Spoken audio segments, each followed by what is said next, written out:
Right. Bismillahirrahmanirrahim. Alhamdulillahi Rabbil Alamin. Wassalatu wassalamu ala ashrafil anbiya wal mursalin wa ala alihi wa sahbihi ajma'in. Subhanaka la ilma lana illa ma'allamtana innaka antal alimul hakim. La hawla wa la quwwata illa billahil aliyil azim. Assalamualaikum warahmatullahi wabarakatuh. Thank you very much, Brother Shahran, and also a very good afternoon to everyone here. Inshallah, today we will discuss and we will be having our final lecture for this session. Inshallah, today will be we'll discuss on the 7th module. Okay. On the Islamic epistemology and worldview for development management. Okay, so right.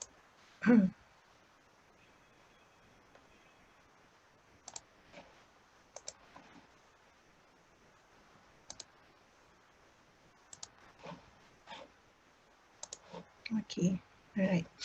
So for today, inshallah, we will try to go beyond the theoretical discussion on Islamic epistemology and also Islamic worldview. Inshallah, we will look into the contemporary issues of Islamic development management. Okay, and inshallah, in this lecture, I would like to point out issues that have been observed, okay, maybe from my observation, from the observation from our friends in ISDEF. Just now, Brother Shahran has just mentioned ISDEF in USM, which we think need to be highlighted, okay. Maybe they appear, some of us may think that it is very basic, but I think it is very important that we address the issues, okay. So, all right. So this will be the final module for our discussion, Islamic epistemology and worldview for development management, inshallah. Yeah, right. 1 year. 1 year after this, in October 2021, we should submit our textbook to IIIT with this title, Islamic Epistemology and Worldview for Development Management. Okay, and in ISDEF, besides this title, there are also 5 other titles. Okay, and also I welcome all participants. If you want to contact me or you have any more maybe inputs or comments, or maybe something that could help us in increase the discussion on this topic, you are almost welcome. Inshallah, you can contact me at this email. Okay, so in this lecture, I would like to point out six issues. Okay, 6 issues. Maybe there are some other issues, but for the purpose of this lecture, inshallah, we will discuss on these particular issues. That is the first one, the philosophical framework, okay, of contemporary development management. All right. Okay. And then second issue, redefinition of concepts. The third one, research methodology adopted in acquiring knowledge. And then strengthening of system benefiting Islamic Ummah, and finally practicality of the practicality aspect. Okay, so inshallah we will maybe have some discussions on these 6 issues. Okay. Okay, first one, the philosophical framework. Okay, we have discussed in our earlier lectures where actually it is not quite suitable to apply, okay, the conventional systems or the conventional concepts or the conventional framework onto Islamic development management, okay, because they have a very different worldview, because they come from a very different epistemology. But in reality, we witness the growth of what we call the accommodative modification. Okay, what we usually term as accommodative modification, whereby we try to accommodate the conventional system, okay, the conventional framework in applying, in implementing development management, even in the Islamic development management. This is where I took from the internet, okay, the practice of 5S. 5S is actually a management concept from Japan, okay. They have the 5S's, but in Bahasa also they translate and make sure that all these words are also starts with S, okay. This is being actually not only in this masjid. This is Masjid Umar Al-Khattab, okay, Korea Masjid Umar Al-Khattab, Ibn Al-Khattab, but you can find this concept has been applied all over, especially in Malaysia, especially in the mosque, okay. And here is actually I took from a UK mosque handbook, okay, masjid handbook, okay, the management of masjid, where they apply on the 7S, the 7S McKinsey model, okay, the structure, the systems, the style, the staff, the skills, the strategy, okay, and also actually here is the vision, okay. So this is being practiced in masjids in the United Kingdom, and also we can find the framework of development such as okay, such as there are also terms like Islamic capitalism, or there are also research which try to search the Islamic roots of capitalism, and also Muslim socialist or Islamic socialism. Okay, so we can see from here that there are conventional framework that has been shaped and has been practiced and has been so-called term as Islamic development management. So what is happening here is actually we have compromised on the usage of the Western framework, okay, the conventional framework, and actually not just the framework but also the values, the elements embedded into it,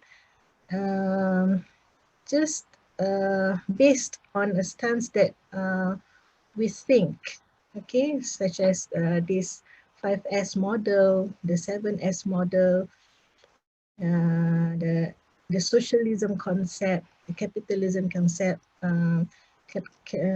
is not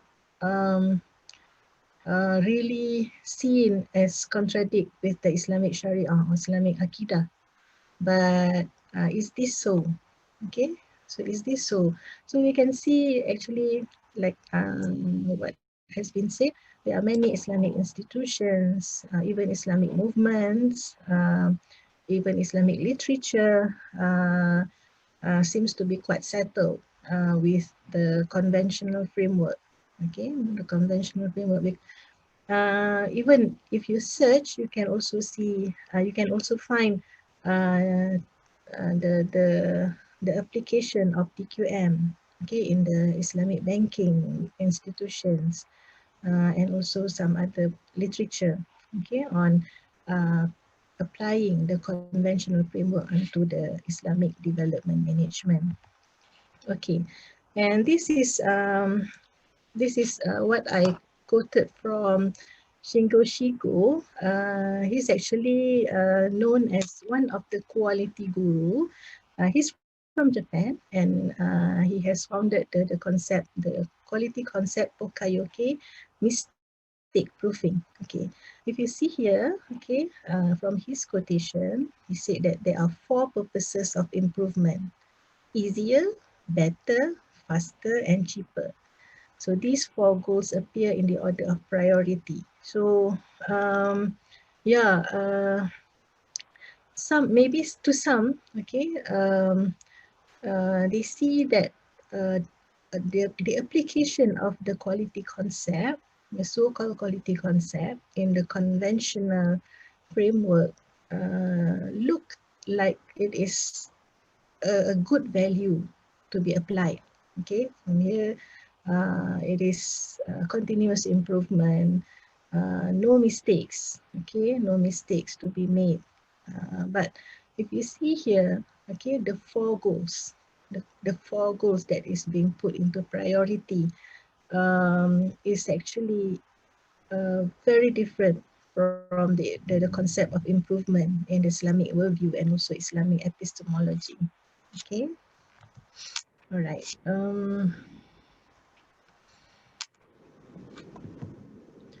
Okay, so the question is, okay, from the philosophical framework, is it true that the conventional framework, okay, that most of us maybe either directly or intentionally or unintentionally apply, is it true that it does not contradict with the Islamic worldview, Islamic Aqidah, and also Islamic Sharia? So is it true?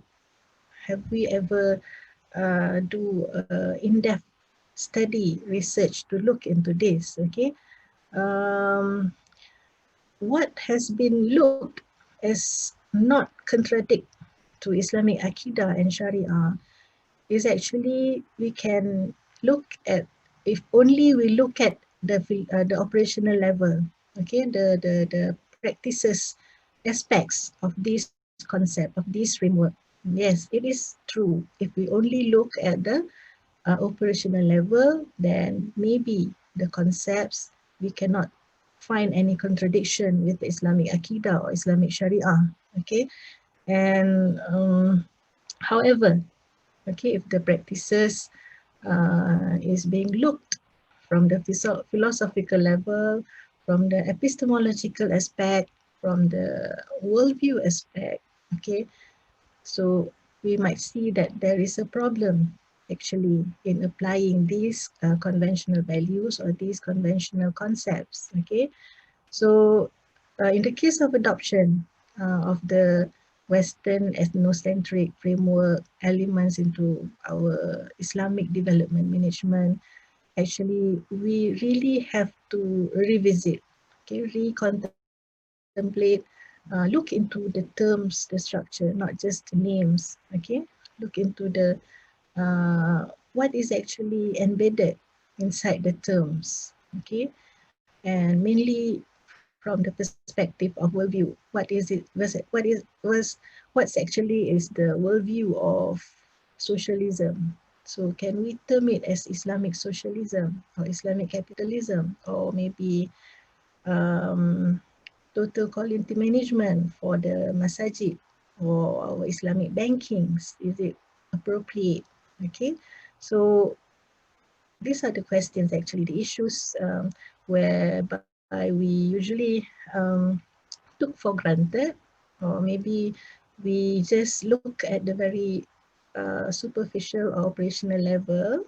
Okay, so this is why actually we propose the Islamic epistemology and worldview aspect to be taken into account when we implement or when we try to establish the Islamic development management. Okay, so if the conventional framework, such as we have learned from where the capitalism theory comes from. So if we are using such a framework, could it be termed as Islamic or called Islamic if the epistemology and also the worldview is different? So could we term it as an Islamic development management if it is rooted outside or not from the Islamic paradigm? So actually, what is what we are supposed to do, okay, to come back into the Islamic epistemology and Islamic worldview and construct the concepts, the system of development management, okay, our own is a system of development system, okay, as opposed to what has been implemented all over the world, the concept of capitalism, okay, the concept of socialism, and this can only be constructed, can only be established if, yeah, the academias, the scholars put some effort to do a systematic and serious research, okay, to come up with a really Islamic framework of development management system.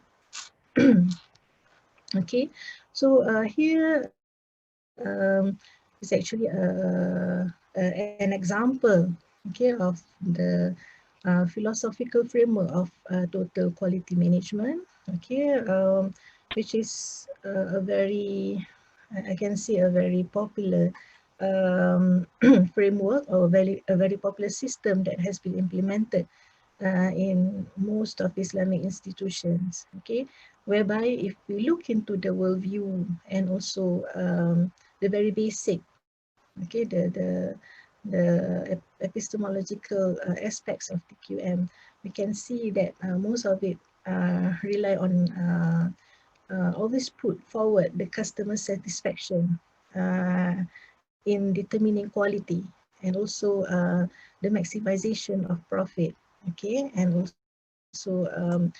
performance and capacity to compete as a measurement of quality. So this has been put forward as a priority, as opposed to the role of man as actually as a servant and vicegerent of Allah, whereby um, his practice, okay, in development management is supposed to be an ibadah, uh, not focus only. Okay, I'm not saying that to look into profit and also competition is wrong, but it is not supposed to be the ultimate end or the ultimate aim of practicing development management. So that's the problem. Okay, when when we use the conventional framework, okay, we are attached with the values that are loaded in the framework, okay, and for example, the ability in analyzing phenomenon and problems that cannot be cannot be perceptible by our senses and the thought processes. For example, why is it that we are still cannot achieve success even after we have worked for so hard, okay, so why is it that we already put so much strategy, okay, we have strategized everything, our human resource, our finance, but still we cannot achieve the success or the performance that we wanted, okay, because we did not analyze the tools of analysis, okay, in analyzing human resource, in analyzing our success is not enough, okay, based on the conventional framework. And for example, for the issue of integrity, okay, for the issue of integrity, the quality of service, okay, it is too attached to the hablum minanas, the human to human dimension, without taking into account the hablum minallah dimension. So when we are not being seen, okay, we tend to forget about the issue of integrity. So this is what is happening here actually in our public service, in our most of the institutions, in the organization, where we tend to forget the hablum minallah dimension, and also the ultimate aim, okay, the ultimate aim, the ultimate end of the management concept, especially regarding human, as opposed to the Islamic worldview. Okay, so that would be a problem if we still stick to the conventional framework, because it is conventionally embedded with the conventional values and conventional systems. Okay. And the second one is actually the redefinition of concepts. Okay. In this framework, there are concepts. Okay, concepts that has been used. Okay, even by the Muslims, or even in the Muslims in their economic system, in the development system, without really redefining the concepts according to Islamic epistemology and also Islamic worldview. Okay, for example, all right, um, the concept of justice, for example. Okay, the concept of justice, for example. So we always look justice as mostly we look at equality. Okay, equality. We look at freedom. We also regard justice as a type of punishment. Okay, we only can get justice if the people who have wronged us got his punishment or being in prison. But we seldom look at what is really the meaning of justice in Islamic worldview and also Islamic epistemology. So another concept, quality. Okay, usually quality has been regarded in practice. Okay, is what has been defined by customers, what has been defined by good service, customer satisfaction. Okay, and almost all of it is usually look at the physical or superficial aspect of quality. Okay, if we don't redefine the concept. Okay. Also, if we look at development, we have learned in our first few classes on development, whereby usually it is being regarded as the economic process, the problems of poverty, the problems of economy, and also the problems of the state. Okay, and usually as the quality concepts, okay, as the justice concept, usually it only discuss on the physical aspects, okay, the material aspects. Okay, and one of the concepts, even in the halal concept, okay, even in the halal concept, we only look halal from the aspect of, usually this is the term that always being used to refer to halal industry, from farm to fork. So these are the chains that has to be identified, or has to be really take into account on the halal aspect. The farm, the suppliers, okay, there'll be quality assurance, quality control on the supply of food, and then test lab, and then manufacturers, and then the regulators, okay, and last to the consumers. So even the halal concept also has been used and to being termed as one of the conventional industry, okay, one of the conventional industry.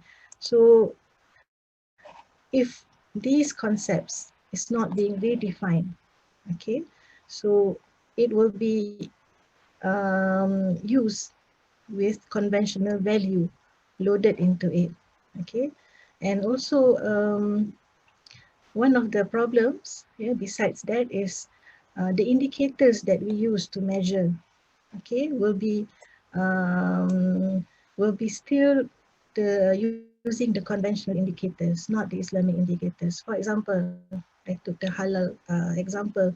We usually discuss the halal industry according to the markets, right? According to the earnings, we can discuss trillions of dollars in discussing on halal, but we seldom look halal, the halal concept at the more holistic aspect. Okay, so in the consequence, uh, we can see, okay, the output or the end products of this Islamic endeavor uh, is also judged according to the conventional definition, okay, not according to Islamic definition, okay, the Islamic worldview and also the Islamic epistemology. So actually, this also should be done whereby we should come up with the concepts, okay, in Islamic development, in Islamic management, the true concepts from the Islamic worldview and also Islamic epistemology.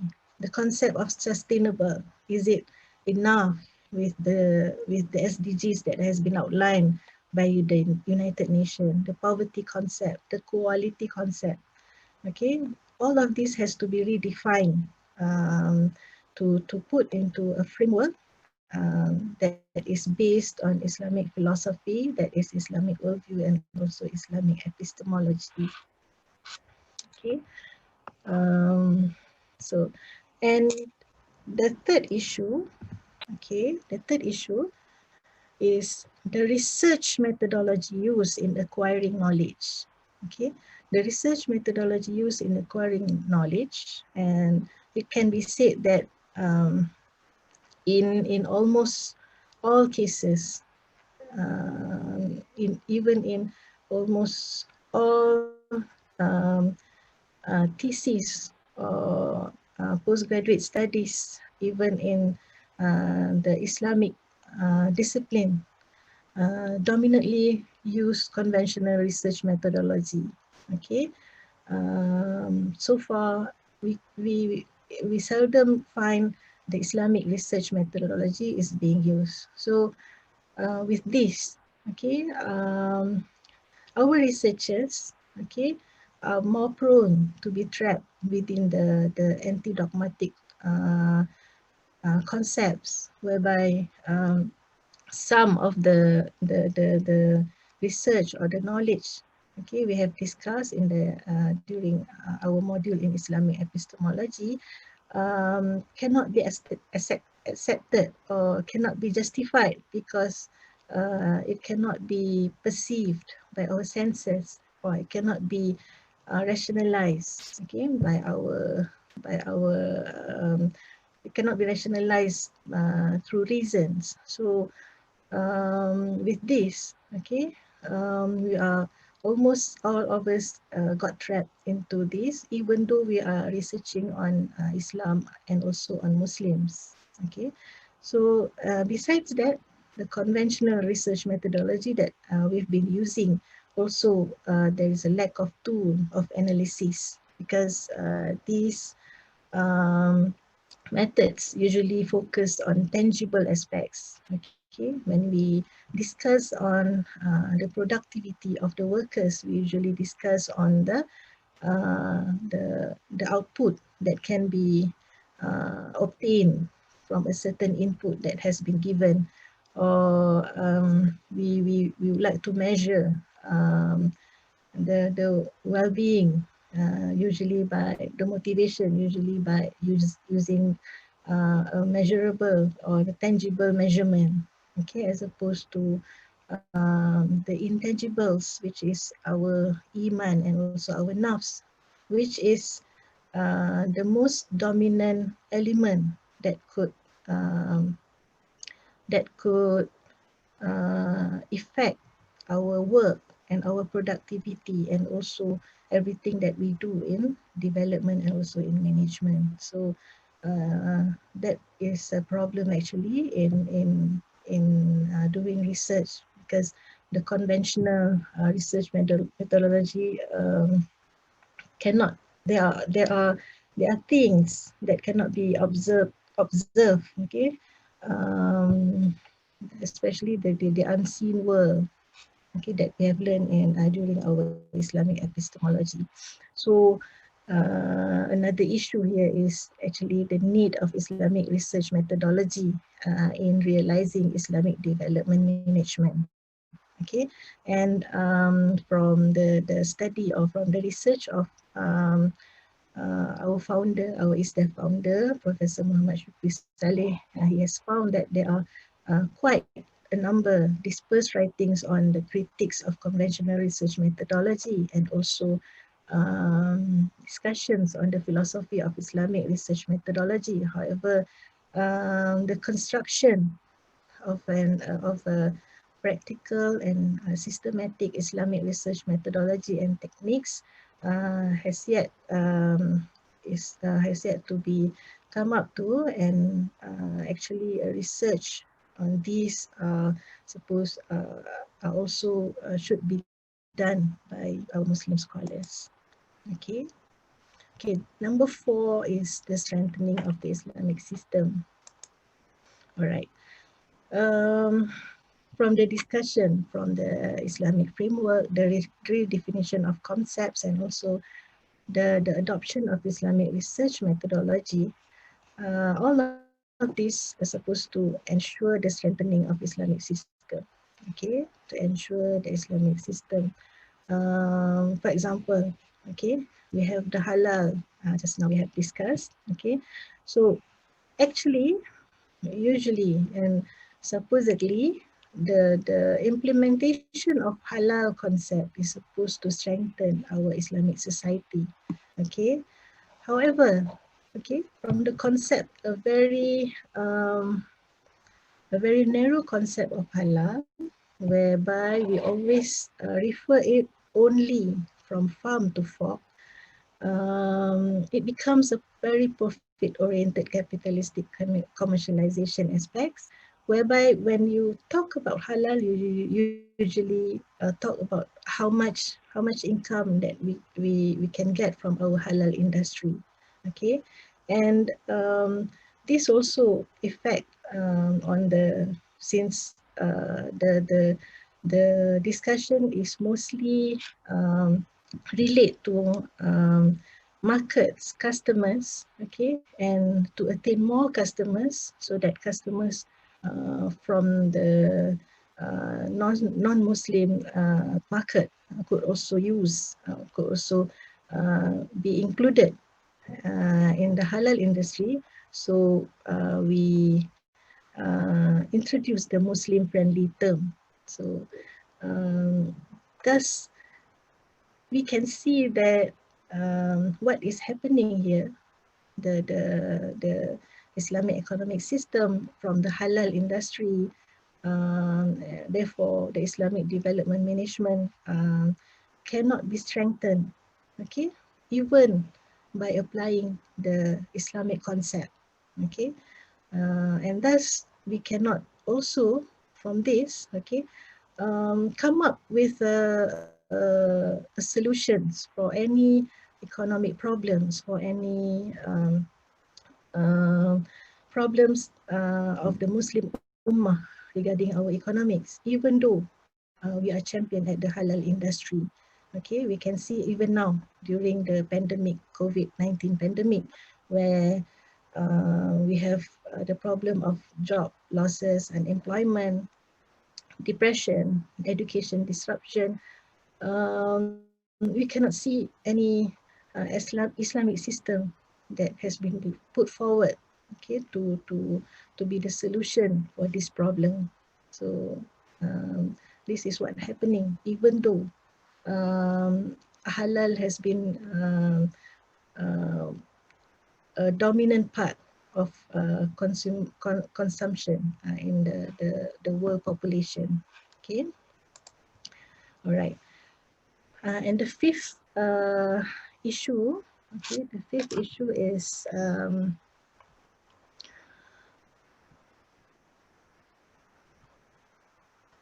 how does the Islamic society benefit, okay, from the Islamic development management.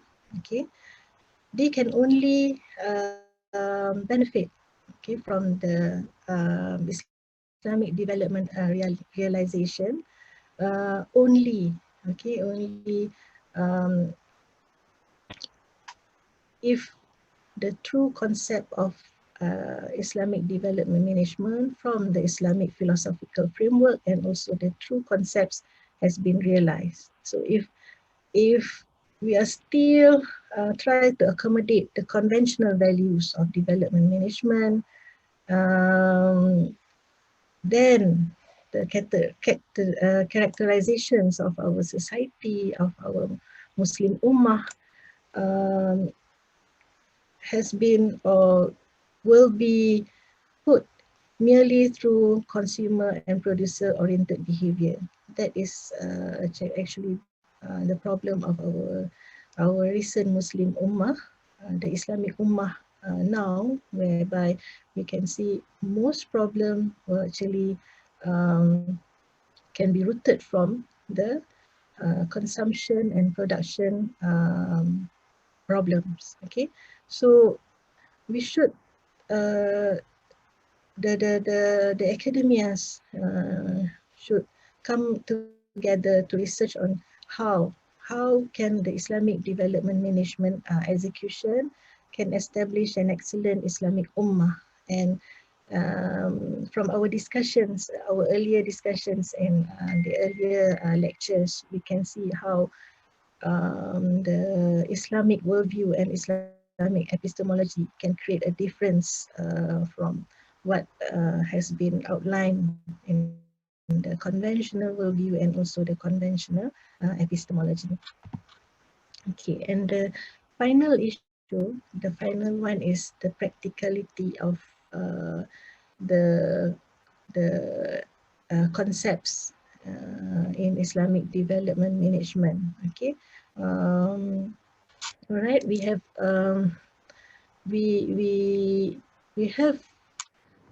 it is undeniable that we have so many Islamic scholars, okay, that have produced so many Islamic literature, okay. However, to what extent does this knowledge is being practiced, okay? We can see that it is a positive note, okay, that the Islamic scholars can talk and write on Islamic development management and also other Islamic knowledge. But all of these knowledge should be put into a practice, okay? And from the Islamic worldview, okay, the knowledge that has been gained should be acted or should be practiced, okay, not just being put as a thought. From this also, okay, there's a suggestion from our Professor Muhammad Shukri Saleh to research on Islamic scholars' behavior as a complementary aspect to the research on Islamic scholars' thought, which has been done quite many in recently, but the research on Islamic scholars' behavior has are very limited. I can say very limited. And another thing that has to be put into has to be noted that besides being knowledgeable and besides practicing what we know, is that to practice good manners, or to come up with adab besides the knowledge, and also beside being practice, beside practicing our knowledge. Because from what our Prophet said, the Prophet, may Allah bless him and grant him peace, said that the only reason that he has been sent is actually to perfect good manners. So in the last lectures, we have discussed on the ultimate aim of knowledge, that is to gain ilmul yakin, ainul yakin, and also haqqul yakin. And all of this is being realized and also can be seen through good manners, to excellent manners, excellent adab by the Muslim Ummah. So we can see how these complement each other, from the knowledge to the practice, and also to the excellence of the Islamic Ummah. Okay, so actually these are among others, inshallah, that can be discussed. And if you have any problem, any questions, I would like to call, to give back to Brother Shahran, inshallah. Thank you so much, Prof. We have a question from Prof. Abdul Fattah. Chat box, Prof. Um, I should stop sharing, is it? Yeah. To look at the questions. Okay, all right.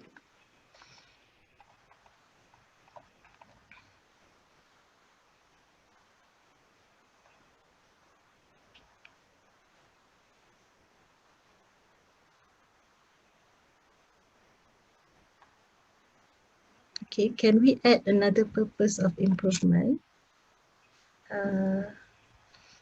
such as benefit? Is still relevant to discuss systems of capitalism and socialism, because China, for example, has been developing from socialism and communism to capitalism. Yeah. Okay.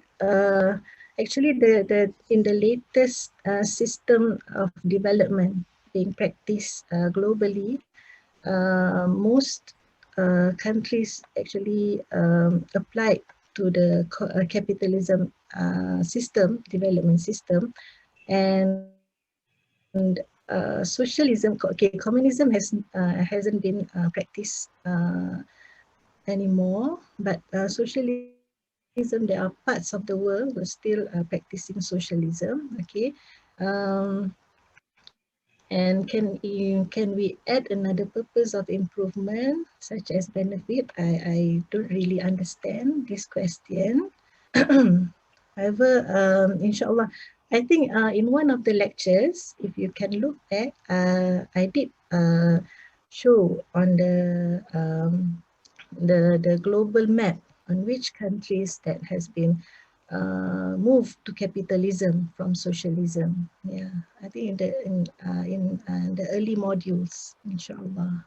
And for the second one, the development of the halal industry, there are often people who sharply criticize the concept of the halal industry because they think this concept only deals with whether food contains pork or not, or in the context of hotel, for example, the hotel does not sell beer and accept non-mahram guests.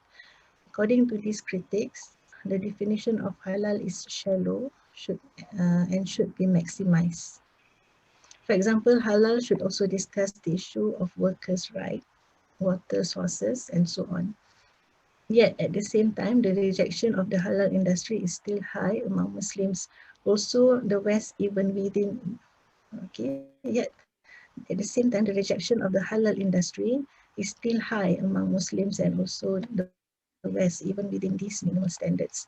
If we look at it from Islamic perspective, how do we respond to this? Thank you. Okay, actually,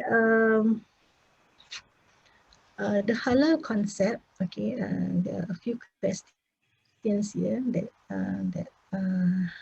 I should respond. The halal concept is actually has gained quite a popularity even from the non-Muslim countries. Okay, and even among Muslims, we can see that most Muslim, even if they don't really know about the basics of their obligations, such as the 5 times prayer, or even the Ramadan, the zakat, but mostly most of the Muslims usually they are prone or they usually try to get the halal food. Okay, some of them. So actually the halal industry, they don't just take part from the Muslims society, but also the non-Muslims also.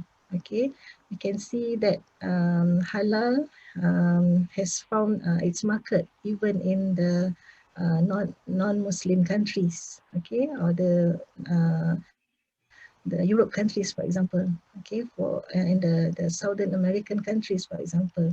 So actually, halal is very popular among not just Muslim but also the non-Muslims. Okay, and if we look at the numbers applying the halal certification from JAKIM, for example, most of them are from the non-Muslim industries, non-Muslim companies. Okay, so actually they gain trust in the halal label or halal brand. Okay, however, I can say that I quite agree with your statement that saying it is not shallow, but if we look only at what is permissible, okay, what is permissible, then it will be very narrow. In the Quran, there are 4 verses. Okay, there are 4 verses that combine halal with tayyiban. So if you look at the concept of halal and tayyiban, okay, not just permissible but also pure, okay, pure and good for human. So then it will be more comprehensive, it will be more holistic. So yeah, it's true that if you see at the procedure of halal certification from JAKIM, most of the procedures are focused on the permissible side, okay, not on the good or the pure side of food or anything. So if you want to improve it, we can put more emphasis on the tayyiban aspects, okay, the halal and tayyiban aspects. And we cannot blame JAKIM because as we see, their focus is to make sure that the food or the product is permissible according to Islamic Sharia. That is why we can see the labels called halal and not halal and tayyiban. So if we can reach the halal and tayyiban level, then it will be very good, inshallah. For all aspects, for the hotels, okay. That's why we see halal for hotels. They talk only on the selling of beer, the selling of alcohol, okay, and also no pork. But actually, if we look at halal and tayyiban, then it will be more complete, okay, more holistic, more comprehensive. Okay, and the next one, today's development discourse, gender issues are also being discussed. My question is how far these gender issues is compatible with or against the Islamic worldview. How do you view, sexual violence law, which is propagated internationally, which is said to solve the problem of, okay, I cannot move, okay.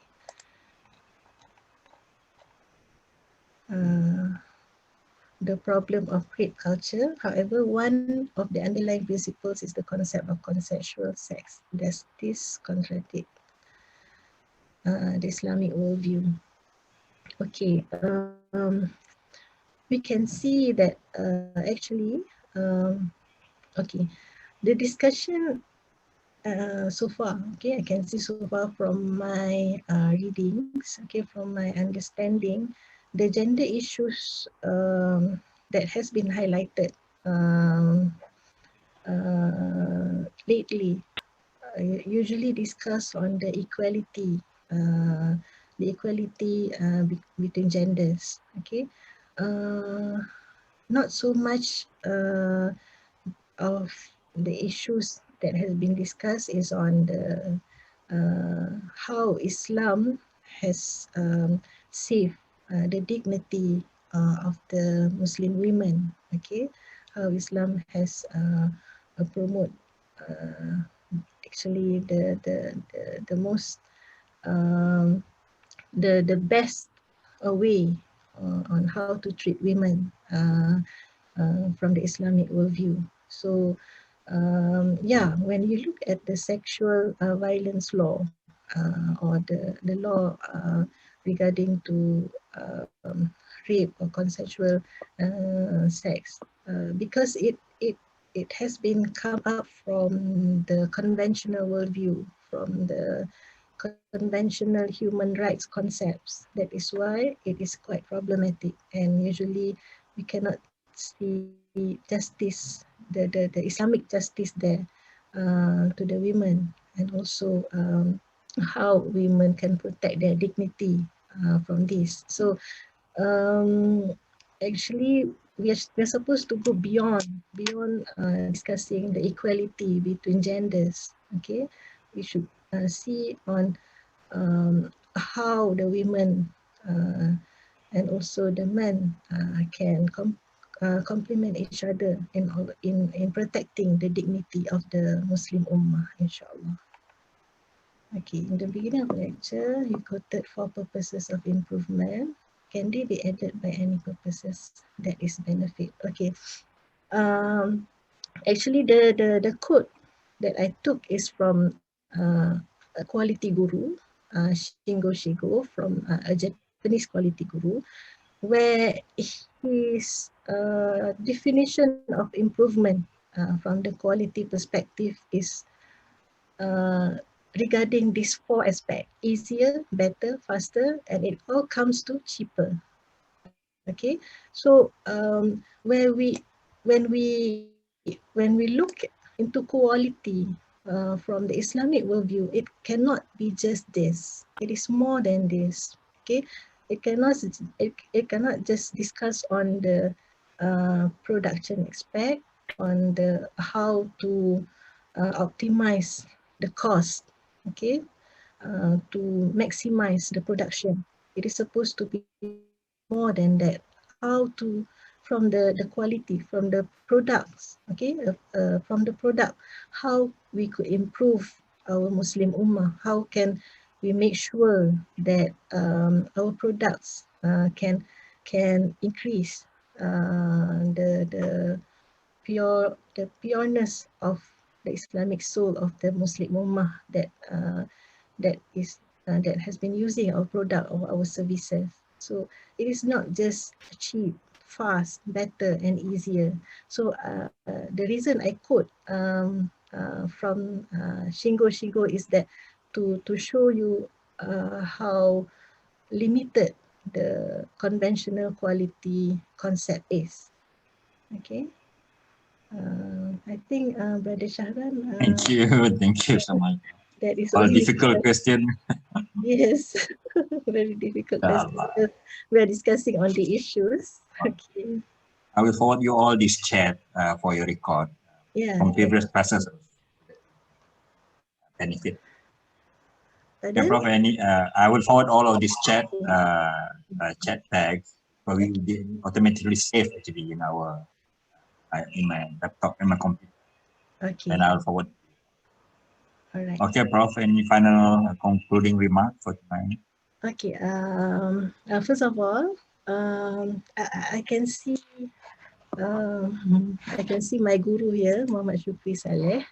Okay. So actually, if I'm not mistaken. And actually, what the issues that I have been outlined here is actually from his keynote address that he has given a few years back. And it is still relevant to the practice of Islamic development management, inshallah. Okay, and before giving back to Brother Shahran, I would like to thank IIIT for this opportunity. To all participants, inshallah, all the questions actually help a lot in try to improve our textbooks, okay, inshallah, and hopefully this platform can be continued, inshallah, the discussions on this topic. Thank you very much, Brother Shahran. Thank you so much, Prof. See you again in other occasions. We have many online webinars, conferences lined up. So we will need your expertise again. Thank you, everyone. See you next time. Assalamualaikum. Waalaikumsalam warahmatullahi.